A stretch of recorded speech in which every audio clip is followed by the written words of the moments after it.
नमस्कार मित्रांनो, या व्हिडिओपासून आपण एक नव्या टॉपिकला सुरुवात करतो आहोत आणि हा टॉपिक आहे घटना दुरुस्ती म्हणजे अमेंडमेंट टू द कॉन्स्टिट्यूशन.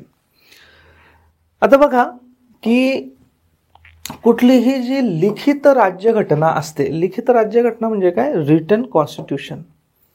तर लिखित राज्यघटना असेल तर घटना दुरुस्तीची पद्धत असणं आवश्यक असतं.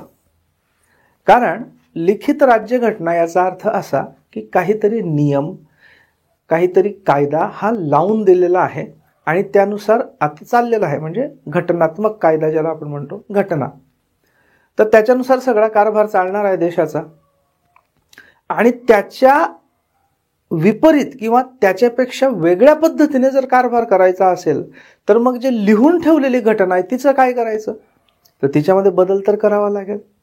ज्या अलिखित राज्यघटना असतात, आता आपण बघितलेलं की इंग्लंडमध्ये अलिखित राज्यघटना आहे. म्हणजे काय, म्हणजे असं आहे की त्याच्यात असं काही हार्ड अँड फास्ट लिहून ठेवलेलं नाही. त्याच्यामध्ये काही कोर्टाचे निर्णय, काही कन्व्हेन्शन्स म्हणजे परंपरा, चालीरीती याच्यानुसार चाललेलं आहे. त्याच्यामुळे त्याच्यात बदल करण्यासाठी कशात बदल करायचा असा काही प्रश्न उद्भवत नाही की बाबा ही परंपरा चालू होती त्याच्याऐवजी आता ही परंपरा करू आपण, सिंपल, राईट. पण जिथे लिखित राज्यघटना असते तिथे कशात तरी बदल करावा लागणार, म्हणजे त्या लिखित राज्यघटनेमध्ये बदल करावा लागणार.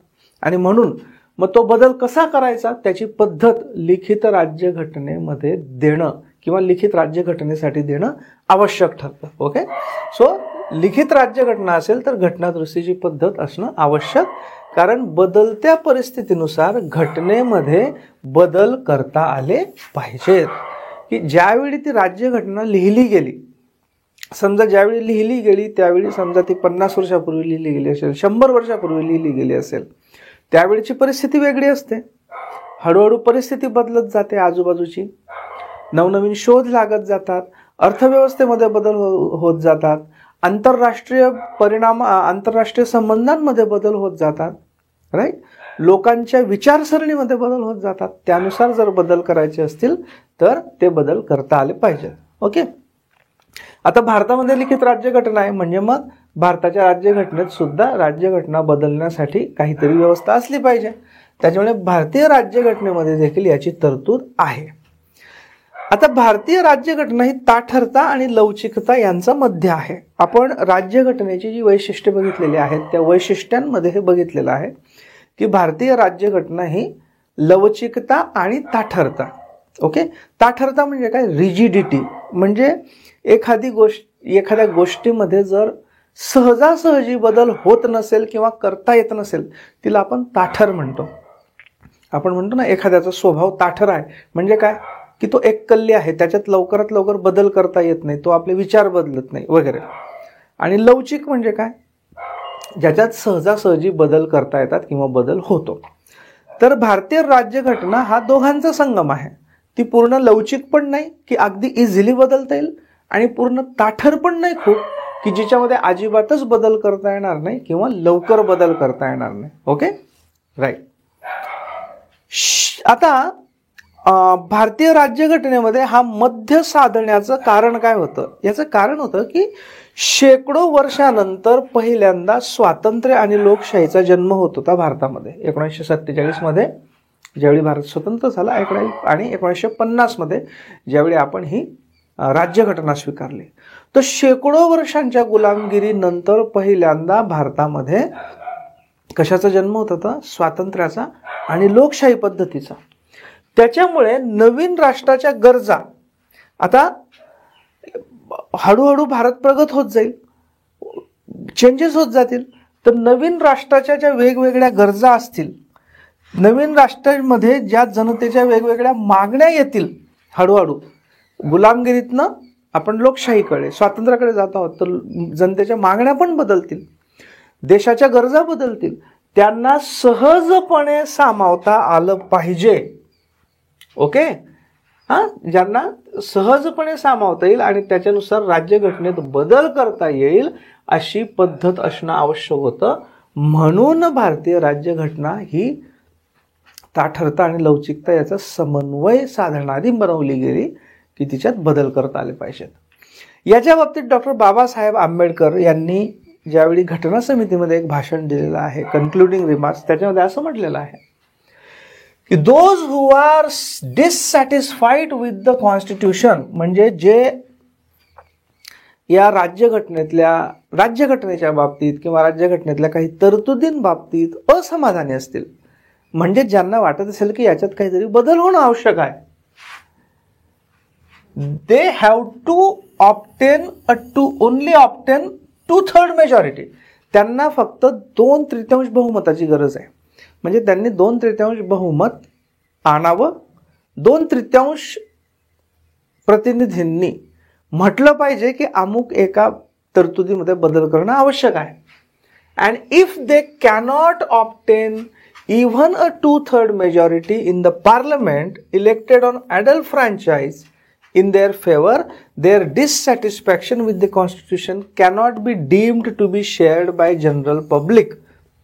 याचा अर्थ असा, डॉक्टर आंबेडकर असं म्हणतात की ज्यांना वाटत असेल की घटनेमध्ये काही बदल झाला पाहिजे, त्यांना काय आवश्यक आहे भारताच्या राज्यघटनेनुसार, पुढे बघूच आपण, की फक्त 2/3 जे लोकप्रतिनिधी, निवडले गेलेल्या लोकप्रतिनिधींपैकी 2/3 लोकप्रतिनिधींना त्यांना त्यांच्या साईडला आणायचं आहे, एवढंच करायचं आहे.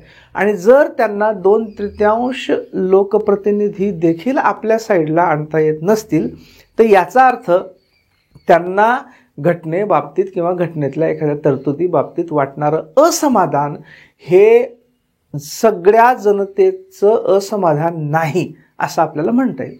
ओके, म्हणजे 2/3 बहुमताने आपण घटनेमध्ये बदल करू शकतो. 2/3 बहुमत जर मिळालं तर आपण म्हणू शकतो की बाबा जनतेला याच्यात काहीतरी बदल पाहिजे. Okay, right. आता बघा, कुठलीही जी संघराज्य पद्धती असते, कुठलीही संघराज्य तर अनेक देशांमध्ये आहे, भारतामध्ये आहे, पाकिस्तानमध्ये आहे, अमेरिकेमध्ये आहे, ऑस्ट्रेलियामध्ये आहे, बेल्जियममध्ये आहे, स्वित्झर्लंडमध्ये, कुठल्याही प्रकारचं जे संघराज्य असतं त्या संघराज्य पद्धतीमध्ये कोणत्याही एका घटकाने मनमानी पद्धतीने अधिकार विभागणीमध्ये बदल करू नये म्हणून. बघा, कुठलंही जे संघराज्य असतं, संघराज्याचं वैशिष्ट्य काय असतं? संघराज्याचं वैशिष्ट्य हे की केंद्र सरकार आणि राज्य सरकारे यांच्यामध्ये अधिकारांची विभागणी असते, अधिकार आणि कर्तव्यांची विभागणी असते. आणि जो तो आपल्याच सर्कलमध्ये राहून काम करणं अपेक्षित असतं. मग याच्यात नॉर्मली 2 टियर असतात, 2 लेव्हल असतात, एक केंद्र आणि बाकीची राज्य. काही ठिकाणी राज्यांना वेगवेगळ्या देशांमध्ये काही ठिकाणी प्रोव्हिन्सेस म्हणतात, काही ठिकाणी रिजन्स म्हणतात. ओके, भारतामध्ये आपण त्यांना स्टेट्स म्हणजे राज्य म्हणतो. तर संघराज्यामध्ये या दोघांमध्ये अधिकार विभागणी असते, केंद्र सरकार आणि राज्य सरकारे. या अधिकार विभागणीमध्ये कोणीही म्हणजे आयदर केंद्र सरकारने किंवा राज्य सरकारांनी मनमानी पद्धतीने बदल करू नये म्हणून 2 विशेष पद्धतींपैकी एक पद्धत वापरली जाते. म्हणजे 2 पद्धती वापरल्या जातात की बाबा कोणालाही मनमानी पद्धतीने चेंज करता येऊ नये म्हणून चेंज करण्यासाठी 2 विशेष पद्धती वापरल्या जातात. कोणत्या?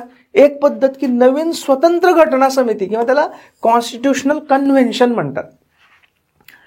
ही घटना दुरुस्तीसाठी तयार करणं की बाबा घटनेमध्ये दुरुस्ती करायची आहे, तर जी जुनी घटना तयार झाली होती ती जुन्या घटना समितीने तयार केली होती, तर आता जर घटनेत बदल करायचा असेल तर नवीन घटना समिती स्थापन करायची किंवा त्याला कॉन्स्टिट्यूशनल कन्व्हेन्शन म्हणतात. अमेरिकेमध्ये आहे तसं की नवीन कॉन्स्टिट्यूशनल कन्व्हेन्शन तयार करायचं किंवा कॉन्स्टिट्युएंट असेंब्ली घटना समिती तयार करायची आणि त्या नवीन घटना समितीने मग घटनेमध्ये बदल करायचा किंवा नवीन घटना तयार करायची. ही एक पद्धत.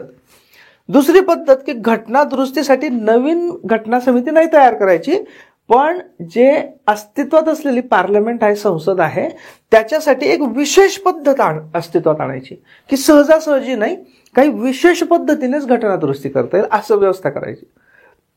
थोडक्यात घटना दुरुस्ती थोडीशी कठीण करायची.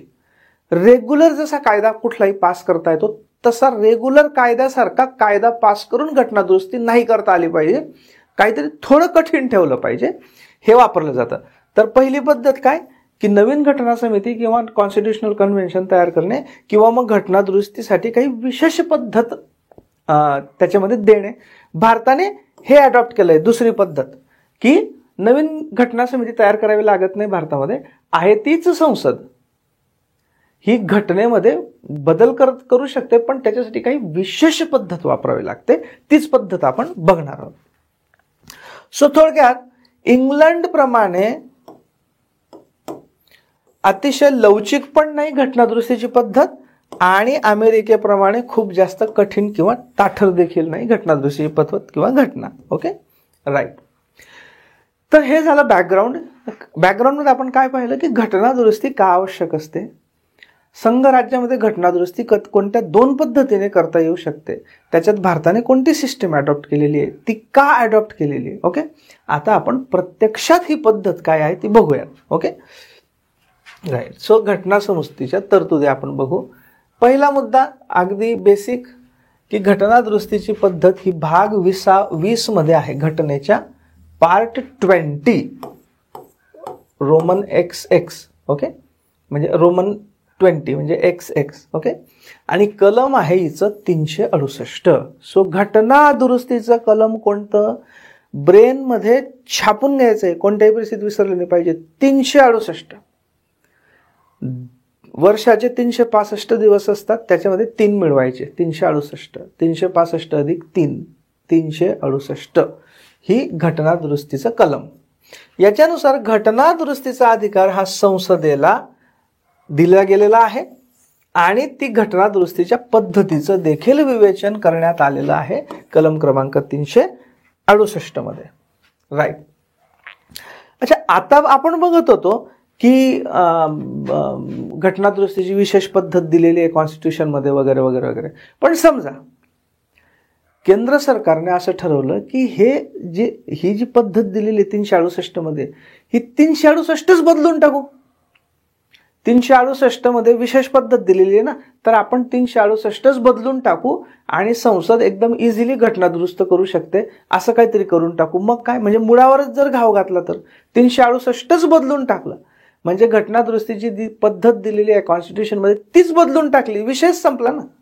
ओके, की काही 2/3 बहुमत वगैरे नाही, साध्या बहुमताने घटना दुरुस्ती करता येऊ शकते, असं करून टाकलं 368 मध्ये. तर असं होऊ शकलं असतं, पण केशवानंद भारती केस 1973 ही फार महत्वाची केस आहे. इनफॅक्ट याच्यावर मी 5 मिनिट कन्सेप्ट, हे जे माझे व्हिडिओज असतात छोटे, त्याच्यामध्ये मी कव्हर केलेलं आहे. त्या व्हिडिओचं नाव आहे 5 मिनिट कन्सेप्ट, न्यायमूर्ती चंद्रचूड यांना केशवानंद भारती का आठवले, असं टायटल आहे. त्याच्यामध्ये बघा 1973 मध्ये आपण 2023 मध्ये, हा व्हिडिओ मी 2023 मध्ये रेकॉर्ड करतो आहे. तुम्ही कोणत्या वर्षात ऐकत असाल भविष्यात मला माहित नाही. 2023 मध्ये याला 50 वर्ष झाली या केसच्या निकालाला बरोबर. आणि म्हणून न्यायमूर्ती चंद्रचूड यांनी जे यावेळी 2023 डिसेंबरमध्ये मी बोलतोय, यावेळी जे आपले सरन्यायाधीश आहेत, chief justice of supreme court, त्यांनी याची आठवण काढली. आणि हा जो निकाल आहे, हा निकाल मला वाटतं 10 पेक्षा जास्त भाषांमध्ये अवेलेबल करून दिला गेलेला आहे सुप्रीम कोर्टाच्या वेबसाईटवर. कारण हा अतिशय मैलाचा दगड म्हणजे माइलस्टोन अशा प्रकारचं जजमेंट होतं. याच्यामध्ये पहिल्यांदा एक कन्सेप्ट आणली गेली, बेसिक स्ट्रक्चर ऑफ कॉन्स्टिट्यूशन. या कन्सेप्टचा याच्यामध्ये डिटेल उहापोह केला गेला. कन्सेप्ट काय होती की घटनेचा एक आत्मा आहे, तो आत्मा आपण नाही बदलू शकत, तो आत्मा संसद नाही बदलू शकत. तुम्ही बाकी चेंजेस करा, जरूर करा, बदलत्या काळानुसार जे आवश्यक असतील, पण घटनेचा आत्मा आहे एक. तो घटनेचा आत्मा म्हणजे लोकशाही, हा घटनेचा आत्मा आहे, हुकुमशाही नाही. धर्मनिरपेक्षता म्हणजे सर्व धर्मांना समान वागणूक, हा घटनेचा आत्मा आहे. कुठल्या तरी एका धर्माचं राज्य नाही किंवा एका धर्माला झुकतं माप नाही. रिपब्लिक म्हणजे गणराज्य, हा पण घटनेचा आत्मा आहे की अंतिम सत्ता याच्यामध्ये ही लोकांची आहे आणि लोकांनी निवडून दिलेला माणूसच हा राष्ट्रपती, पंतप्रधान असतो वगैरे वगैरे. राईट. संघराज्य पद्धती की केंद्र आणि राज्य यांच्यामध्ये अधिकारांची विभागणी आहे आणि ती मानली गेली पाहिजे. प्रत्येकाला आपापल्या क्षेत्रामध्ये ऑटोनॉमी, स्वायत्तता मिळाली पाहिजे, हा घटनेचा आत्मा आहे. या आत्म्याला नाव दिलं सुप्रीम कोर्टाने बेसिक स्ट्रक्चर, म्हणजे मूलभूत साचा. कोणत्या केसमध्ये? केशवानंद भारती. कधी? 1973. आजपासून म्हणजे 2023च्या पूर्वी, 50 वर्षापूर्वी. आणि घटना दुरुस्तीची तरतूद याचा समावेश सुद्धा सुप्रीम कोर्टाने बेसिक स्ट्रक्चरमध्ये केला. आणि सुप्रीम कोर्टाने काय सांगितलं की बाकी तुम्ही कशातही बदल करू शकतात, परंतु घटनेचा आत्मा म्हणजे बेसिक स्ट्रक्चर, मूलभूत साचा. बेसिक स्ट्रक्चर हा इंग्लिश शब्द महत्वाचा आहे, तो लक्षात ठेवा.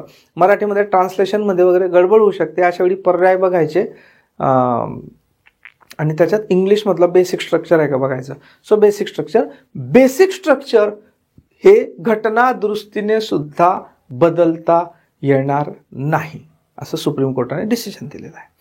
आणि बेसिक स्ट्रक्चरमध्ये मग काय काय, बेसिक स्ट्रक्चरची डेफिनेशन काय, तर अनेक आहेत, ते पुढे आपण स्वतंत्रपणे बघणार आहोत. त्याच्यात घटना दुरुस्तीची पद्धत हे पण बेसिक स्ट्रक्चर आहे. त्यामुळे घटना दुरुस्तीने संसद घटना दुरुस्तीची पद्धत बदलू शकणार नाही. म्हणजे ते काट्याने काटा काढल्यासारखं असं आहे ना, तसं नाही करता येणार. घटना दुरुस्तीची पद्धत एकदा वापरायची आणि त्याच्याने घटना दुरुस्तीची पद्धतच बदलून टाकायची, म्हणजे पुढचे सगळे प्रॉब्लेम सॉल्व्ह असं करता येणार नाही. घटना दुरुस्तीची पद्धत बदलता येणार नाही. Okay, right. मग अशी ही जी न बदलणारी घटना दुरुस्तीची पद्धत आहे ती आता आपण प्रत्यक्षात बघू. पहिली गोष्ट, घटना दुरुस्ती संबंधी विधेयक. विधेयक म्हणजे काय? इंग्लिशमध्ये बिल. हे सिंपल आहे मित्रांनो. ज्यावेळी एखादा जो कायदा करायचा आहे तो कायद्याचा जो मसुदा असतो, ड्राफ्ट असतो, जो मांडला जातो संसदेसमोर, त्याला म्हणतात बिल, विधेयक. आणि ज्यावेळी संसदेने पास केला, राष्ट्रपतींची सही झाली आणि गॅझेटमध्ये प्रकाशित झाला की त्याचा बनतो कायदा, म्हणजे लॉ. ओके, सो थोडक्यात बिल म्हणजे मसुदा, आणि पास झाल्यानंतर राष्ट्रपतींची सही होऊन गॅझेटमध्ये प्रकाशित झाला की त्याला म्हणायचं कायदा. सिंपल. ओके, सो घटना दुरुस्ती संबंधीचं विधेयक संसदेच्या 2 सभागृहांपैकी म्हणजेच लोकसभा किंवा राज्यसभा यात मांडले जाणे आवश्यक. म्हणजेच काय की ते राज्य विधानसभा किंवा विधान परिषदांमध्ये मांडता येणार नाही. क्लिअर कट लक्षात ठेवायचं. पहिली गोष्ट लक्षात ठेवायची की घटना दुरुस्तीचं विधेयक हे संसदेच्या कुठल्याही एका सभागृहात सुरुवातीला मांडलं जाऊ शकतं. म्हणजे ते आधी लोकसभेत पण मांडलं जाऊ शकतं किंवा राज्यसभेत पण मांडलं जाऊ शकतं. पहिल्यांदा कुठे इंट्रोड्यूस झालं पाहिजे याच्यावर बंधन नाही. प्रत्येक वेळी लोकसभेतच विधेयक मांडलं गेलं पाहिजे घटना दुरुस्तीचं अशी गरज नाही. ते पहिल्यांदा राज्यसभेत पण मांडता येऊ शकतं आणि राज्यसभेने मंजूर केल्यानंतर लोकसभेत समोर मांडलं जाऊ शकतं, किंवा लोकसभेत आधी मांडलं जाऊ शकतं आणि लोकसभेनंतर राज्यसभेमध्ये मांडता येऊ शकतं. So both ways possible. Okay, पण या दोघांपैकी म्हणजे संसदेच्या 2 सभागृहांपैकी एकातच ते मांडता येऊ शकतं. म्हणजेच काय, एखाद्या राज्याच्या विधानसभेत किंवा काही राज्यांमध्ये विधान परिषदा असतात, त्या विधान परिषदेमध्ये हे विधेयक मांडता येणार नाही. क्लिअर? ओके, पुढे. अशा विधेयकासाठी राष्ट्रपतींच्या पूर्व परवानगीची आवश्यकता नाही. राष्ट्रपतींची पूर्व परवानगी किंवा शिफारस, पूर्व परवानगी म्हणजे विधेयक मांडण्याच्या आधीच राष्ट्रपतींची पूर्व परवानगी ही आवश्यक नाही. याचा अर्थ असा की काही विधेयक अशी असतील की ज्यांना राष्ट्रपतींची पूर्व परवानगी आवश्यक असेल, म्हणून तर असं लिहिलंय की याला परवानगी आवश्यक नाही. म्हणजे काही विधेयक आहेत की त्यांना परवानगी लागते, पूर्व परवानगी लागते विधेयक मांडण्यासाठी. यस, काही विधेयक आहेत की ज्यांना मांडण्यासाठी आधी पूर्व परवानगी लागते. उदाहरणार्थ, bills that seek to alter the boundaries of the states and names of the states. राज्यांच्या सीमा बदलणे किंवा राज्यांची नावं बदलणे असं एखादं विधेयक असेल तर त्याला राष्ट्रपतींची पूर्व परवानगी लागते. आता यांचा या चॅप्टरशी काही संबंध नाही. मी हे एवढ्यासाठी सांगतोय तुम्हाला की एकतर याच्यावर प्रश्न पण विचारला जाऊ शकतो, नंबर 1 व्हेरी इम्पॉर्टंट, आणि नंबर 2 की बाबा घटना दुरुस्तीच्या विधेयकाला राष्ट्रपतींची पूर्व परवानगी आवश्यक नाही. याचा अर्थ कुठेतरी काहीतरी दुसरी अशी काही विधेयकं असतील की ज्यांना पूर्व परवानगी आवश्यक असते, म्हणून ते मी ओघामध्ये घेतोय. तर अशी विधेयकं की ज्याच्याने राज्यांची बाउंड्री म्हणजे एक राज्याचे तुकडे करून 2 राज्य 3 राज्य तयार करणे, किंवा 2 राज्य मिळून 1 राज्य तयार करणे, किंवा राज्याची सीमा बदलणे, किंवा राज्याचं नाव बदलणे, याच्याशी रिलेटेड कुठले विधेयक असेल तर त्याला राष्ट्रपतींच्या पूर्व परवानगीची गरज असते. पूर्व परवानगी. अल्टिमेटली कुठल्याही कायद्याला, संसदेच्या कायद्याला राष्ट्रपतींची परवानगी तर आवश्यक असतेच संसदेने पास केल्यानंतर, पण यांना पूर्व परवानगी म्हणजे मांडण्याच्या आधीच लागतं, मांडण्यासाठीच परवानगी लागते. Okay. Money bill and finance bill म्हणजे वित्त विधेयक आणि आर्थिक विधेयक. State bills which impose the restriction upon freedom of trade. जर एखादं राज्य, हे तर समजा केंद्राचे झाले, जर एखादं राज्य आपल्या राज्याच्या विधानसभेमध्ये, विधानमंडळामध्ये असं एखादं विधेयक मांडत असेल की ज्याच्याने राज्यांमधल्या व्यापारावर काही बंधनं लादली जाणार असतील, तर अशा राज्याच्या विधेयकाला देखील राष्ट्रपतींची पूर्व परवानगी आवश्यक असते. राज्याचे विधेयक असून सुद्धा. कारण काय, ते संघ राज्याच्या प्रणालीमध्ये काहीतरी बदल करताय. Any bill which affects the taxation in which states are interested. एखादं असं विधेयक की ज्याच्याने असा काही टॅक्समध्ये बदल होणार आहे की ज्याच्यामुळे राज्यांवर त्याचा परिणाम होणार आहे. म्हणजे काहीतरी राज्याचा टॅक्समधला वाटा बदलणार आहे, कमी जास्त होणार आहे, वगैरे वगैरे. ओके. तर असं पण बिल असेल तर यांना राष्ट्रपतींची पूर्व परवानगी लागते. सो असे 4 एक्झाम्पल्स मी तुम्हाला दिलेले आहेत, हे जरूर लक्षात ठेवा. राईट. असे विधेयक मंत्र्यांद्वारे किंवा खाजगी सदस्यांद्वारे मांडले जाऊ शकते. ग्रॅमॅटिकल मिस्टेक्सकडे मित्रांनो थोडं दुर्लक्ष करा. असे विधेयक म्हणजे कोणतं विधेयक? हे झाला, याचा काही संबंध नाही. आता हे दुसरे विधेयक होते की ज्यांना राष्ट्रपतींच्या पूर्व परवानगीची आवश्यकता असते. घटनादुरुस्तीचं विधेयक. आपण घटनादुरुस्तीचा विचार करतो. घटनादुरुस्तीचं विधेयक हे मंत्र्यांद्वारे पण मांडलं जाऊ शकतं. ओके. म्हणजे मंत्री म्हणजे जो रुलिंग पार्टीचा मंत्री आहे तो, किंवा एखाद्या प्रायव्हेट मेंबरद्वारे सुद्धा मांडलं जाऊ शकतं. प्रायव्हेट मेंबर म्हणजे मंत्रिमंडळ सोडून इतर, त्यांच्याद्वारे पण मांडलं जाऊ शकतं. दोन्हीद्वारे मांडलं जाऊ शकतं. घटनादुरुस्ती विधेयक हे विशेष बहुमताने मंजूर झाले पाहिजे. आणि हे विशेष बहुमत म्हणजे काय, ते 368 मध्येच दिलेलं आहे. लक्षात घ्या, बहुमताच्या राज्यघटनेमध्ये वेगवेगळ्या सेक्शन्समध्ये वेगवेगळ्या व्याख्या आहेत, वेगवेगळ्या कलमांमध्ये त्या ठिकाणी. उदाहरणार्थ महाभियोगाच्या पद्धतीमध्ये वेगळं आहे, इथे वेगळं आहे, आणि त्या सेक्शनमध्येच दिलेले असते की बहुमत म्हणजे काय. ते आपण त्यासाठी एक स्वतंत्र लेक्चर करणार आहोत, थोडंसं शॉर्ट 10-15 मिनिटाचं. पण घटनादुरुस्तीसाठी लागणारं जे विशेष बहुमत आहे त्याची डेफिनेशन, त्या विशेष बहुमताची व्याख्या ही 368 मध्येच दिलेली आहे. 368च्या 2 या उपकलमामध्ये काय दिलेली आहे ती अशी दिलेली आहे.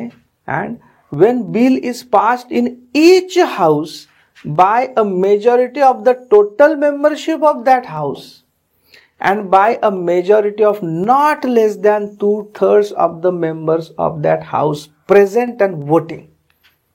म्हणजे काय, एकूण सदस्यांच्या बहुमताने. पहिली गोष्ट म्हणजे each house म्हणजे प्रत्येक सभागृहाने, म्हणजे लोकसभेने पण ते वेगळं पास करायचं विशेष बहुमताने, आणि राज्यसभेने पण वेगळं पास करायचं विशेष बहुमताने. दोघांनी मिळून नाही. संयुक्त अधिवेशनाची याच्यामध्ये तरतूद नाही. प्रत्येक सभागृहाने वेगवेगळं पास केलं पाहिजे. आणि वेगवेगळं, आणि ते कसं आणखी, तर एकूण सदस्यांच्या बहुमताने, म्हणजे त्या याच्यामध्ये त्या सभागृहामध्ये जी एकूण सदस्य संख्या आहे. उदाहरणार्थ आपण जर म्हटलं की लोकसभेमध्ये 543 सदस्य आहेत एकूण. ओके, 543 आहेत सध्या. आता 543 ही एकूण, याच्यात कदाचित असं असू शकतं की सध्या 540च जण बसतात. ओके, मे बी 3 सभासदांपैकी एखाद्या सभासदाचा मृत्यू झालेला आहे आणि अजून पोटनिवडणूक झालेली नाही. दुसऱ्या एखाद्या सभासदाने राजीनामा दिलेला आहे समजा लोकसभेचा, आणि काहीतरी राज्य विधानसभेसाठी ते निवडणूक लढत आहेत. ओके, त्यामुळे त्यांची जागा खाली आहे, ती अजून भरली गेलेली नाही. तिसरे एखादे असू शकतात की ज्यांची कुठेतरी कॉन्स्टिट्युशनल पोस्टवर नेमणूक झालेली आहे, त्यांनी पण राजीनामा दिलेला आहे आणि त्यांची जागा अजून भरली गेलेली नाही. अशा 3 जागा समजा खाली आहेत. ओके, तर त्या किती का खाली असे ना, टोटल सदस्य संख्या किती आहे, 543 आहे ना, तर 543चं बहुमत. ओके, 543चं बहुमत पाहिजे. म्हणजे किती येईल ते, 543 भागिले 2, बे दुणे 4 हातचा 1, 14, बे साती 14 झाले 3, बे एके बे आणि बे पंचे 10, 271.5 म्हणजे 271 किंवा 272, 272 5 आहे ना, म्हणजे राऊंड करू 272 हे निम्मे झाले अधिक 1 may be 273. Okay, so something like that. Calculation महत्वाचं नाही, महत्वाचं काय आहे की एकूण सदस्यांच्या बहुमताने.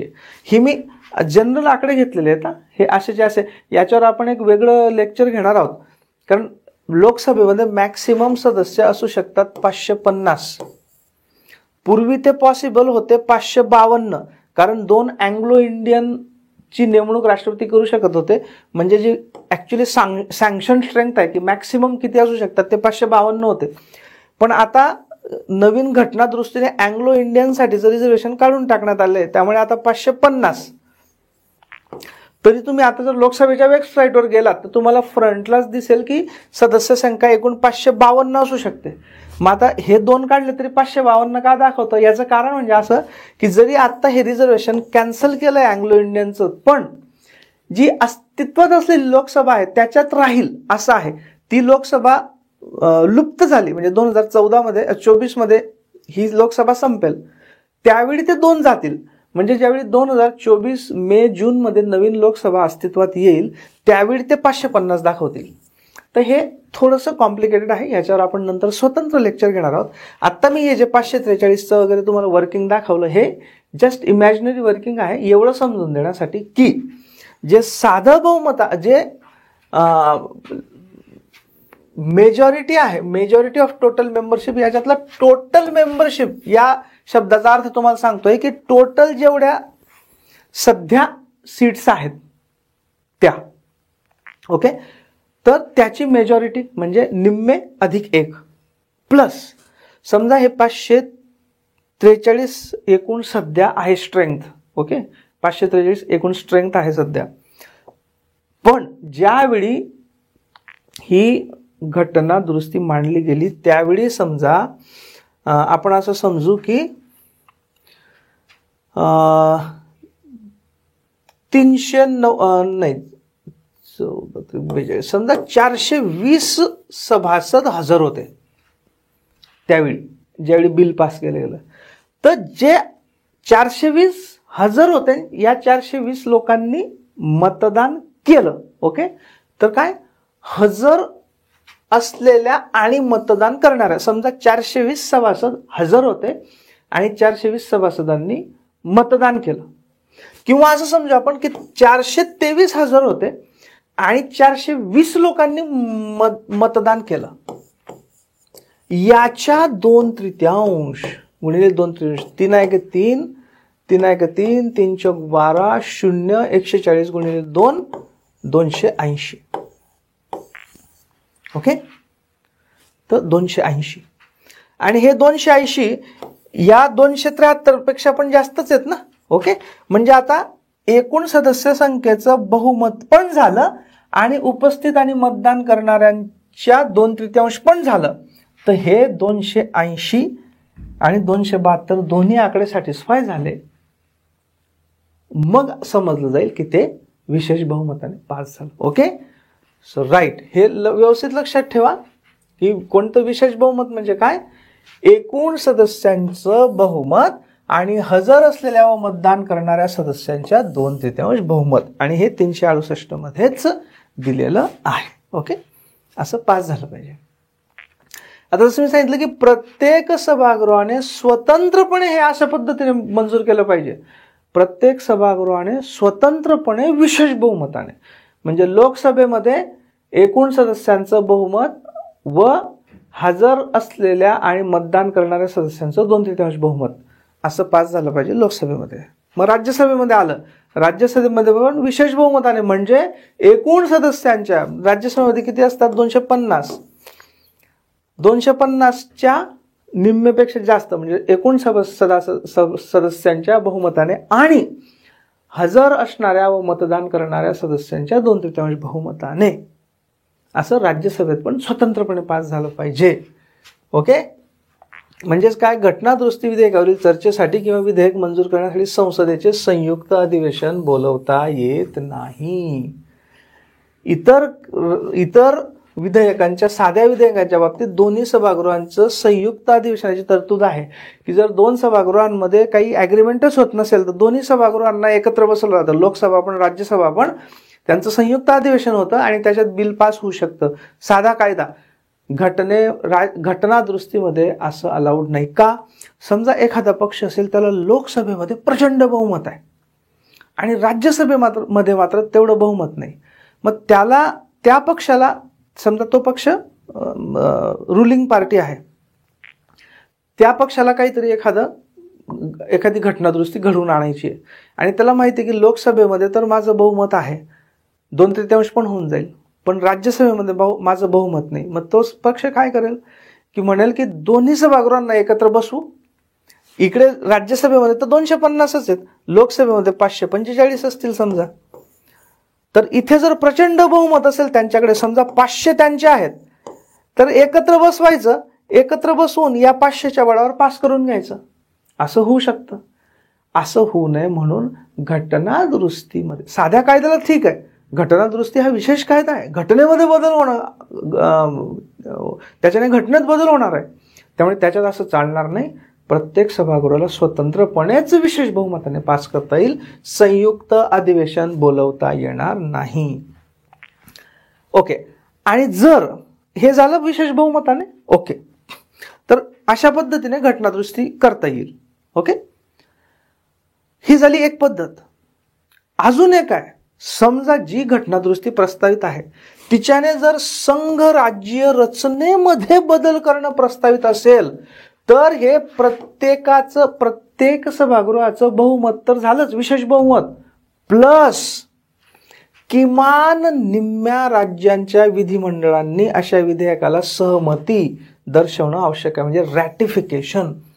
जर संघ राज्यीय प्रणालीमध्ये काही बदल होणार असेल त्या घटना दुरुस्तीने, समजा राज्य सरकारे आणि केंद्र सरकारे यांच्यातल्या अधिकार विभागणीमध्ये बदल होणार असेल, तर नुसत्या संसदेचं, म्हणजे संसदेच्या दोन्ही सभागृहांचं विशेष बहुमत चालणार नाही, ते तर पाहिजेच, प्लस किमान अर्ध्या राज्यांचं.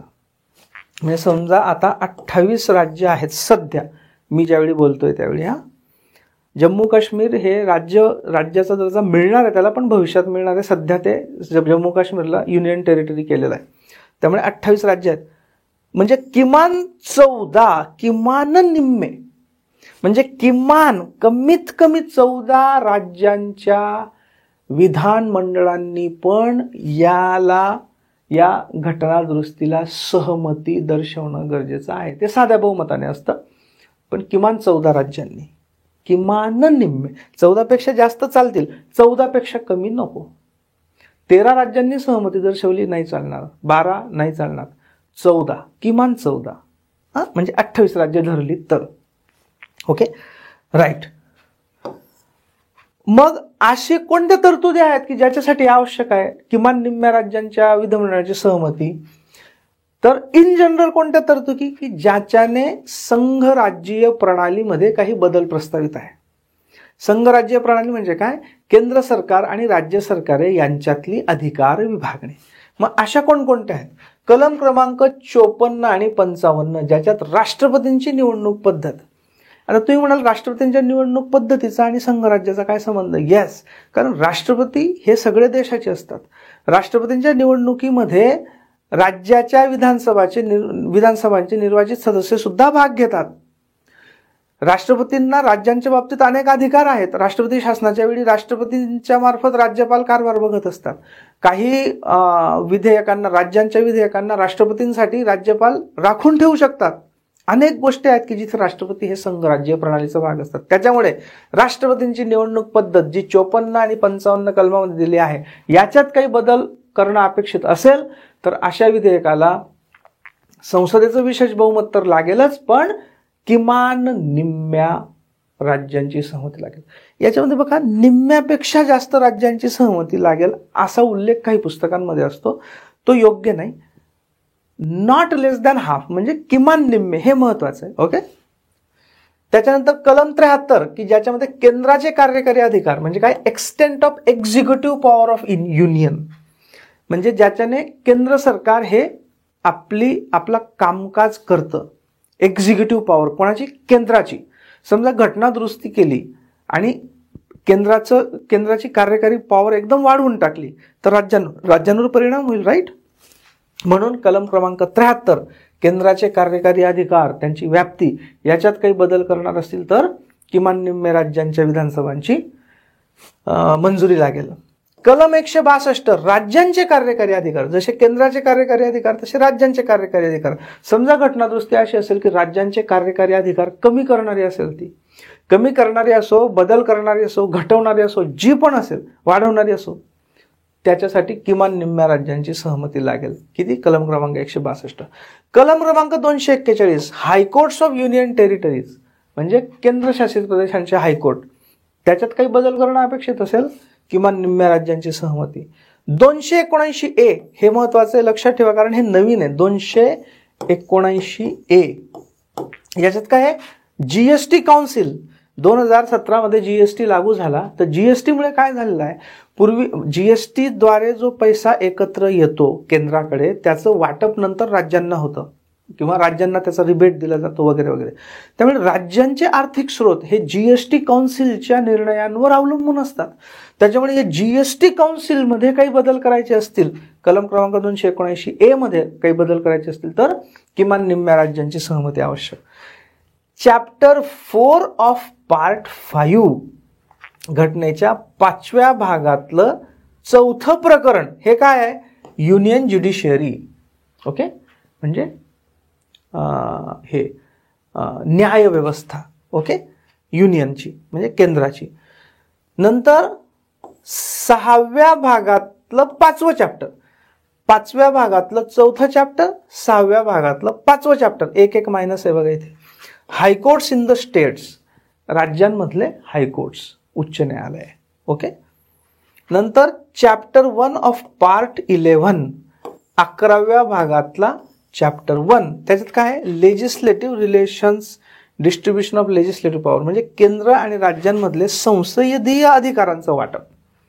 संसदीय अधिकार म्हणजे काय, कायदे करण्याचं स्वातंत्र्य किंवा कायदे करण्याचे अधिकार.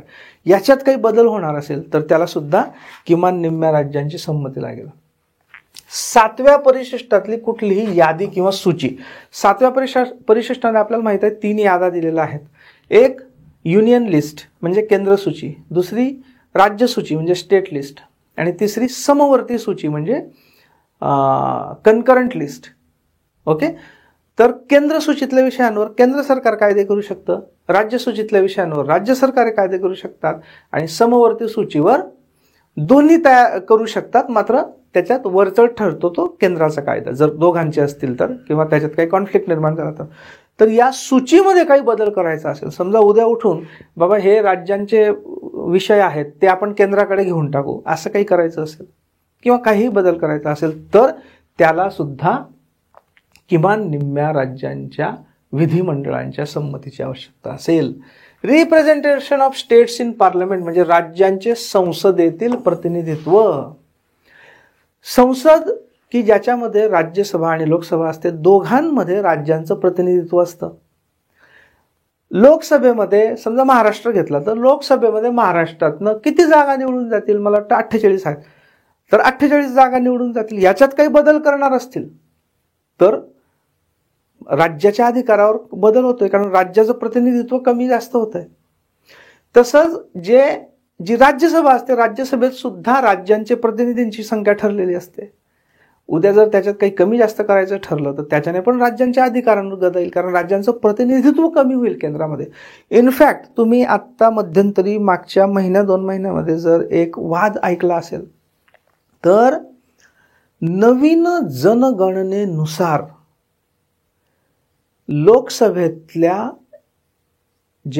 लोकसभेच्या मतदारसंघांची जी पुनर्रचना आहे त्याच्या बाबतीत दक्षिणेतल्या राज्यांनी फार ऑब्जेक्शन घेतलेलं आहे. दक्षिणेतल्या राज्यांचं ऑब्जेक्शन काय आहे की समजा तुम्ही आज जनगणना केली तर काही राज्य अशी आहेत, विशेष करून जे दक्षिणेतल्या राज्यांचं ऑब्जेक्शन आहे, याच्यातलं माझं स्वतःचं काहीच नाही, मी राज्यांचं काय म्हणणं आहे ते सांगतोय. दक्षिणेतल्या राज्यांचं असं म्हणणं आहे की उत्तरेतल्या राज्यांनी, त्यातल्या त्यात काही राज्यांनी लोकसंख्येवर यशस्वी नियंत्रण अजूनही केलेलं नाही, त्यामुळे त्यांची लोकसंख्या जास्त आहे. दक्षिणेतल्या राज्यांनी लोकसंख्या नियंत्रणाचे प्रभावी उपाय राबवलेले आहेत, त्याच्यामुळे दक्षिणेतल्या राज्यांची लोकसंख्या ही उत्तरेतल्या राज्यांच्या लोकसंख्येच्या तुलनेने कमी आहे, तुलनात्मक दृष्ट्या.